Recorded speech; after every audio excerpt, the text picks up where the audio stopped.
I had a have a well, whatever. I don't know what I'm doing with this thing. It's a cringecore channel, and I think it seems as though like I'm terming cringecore like it's not a like a. Everybody knows what cringecore is. It's just like for some reason it's not a known genre, even though there are several cringecore channels that have existed before my cringecore channel. I'm a master thespian 3-year officer, and they called me the pledge master because we ran our thespian troupe like a college frat, and we hazed everybody that joined, and it was like an audition system. Every thespian troupe is a little bit different, and we actually had auditions. If you want to be a thespian, you got to audition. My first year as a thespian, everybody knows this. I was pretty much already in. It wasn't. It's kind of like kind of a joke that I had to audition, and everybody knew that. And people were making jokes about how the fact that I didn't really even have to. And then the person who had the officer seat moved, so it was open, and then that's how I got in. That's how I'm a 3-year thespian officer. I was only in for 3 years, right? So they called me the pledge master, and we would haze everybody. I got hazed. It was awesome. And every person that was in thespians loved it because it is a way of not being ashamed, like the exact opposite of shame. To do bizarre things in public. It's not lewd, nothing like that. And I remember vividly there was this one girl, and she didn't want to miss the hazing process. She wanted to get hazed by me, and I just waited until the very last day. It was a week of hazing, the very last day, because every officer would you would have to do something that one of the officers said, but you'd only have to do it like once. That's it. So every officer would say, hey, this is what you got to do. And I waited till the very end of the thing, and she was all sweating it out, thinking that maybe she wouldn't make it or whatever, and she'd get ejected or whatever.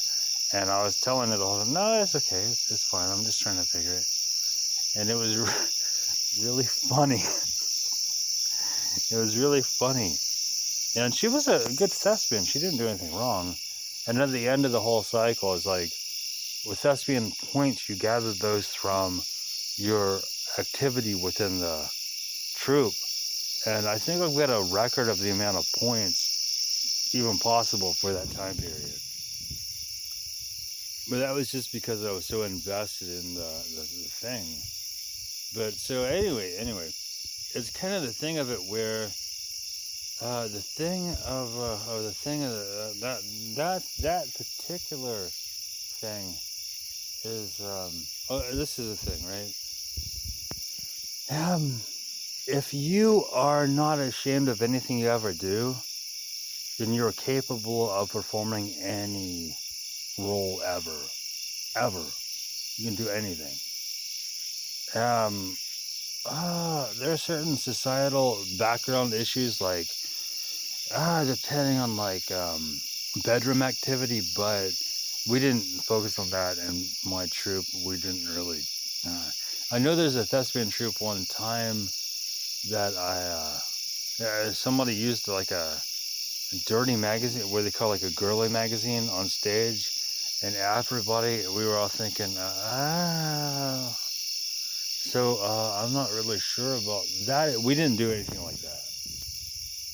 I'm not trying to say there's anything wrong with that. It's just we didn't do that. Oh yeah, that leads up to my cringecore channel. There are cringecore channels that are before mine. There's like a Crazy Cat Lady. She put up a cringe video, how to basic, Allen tutorial.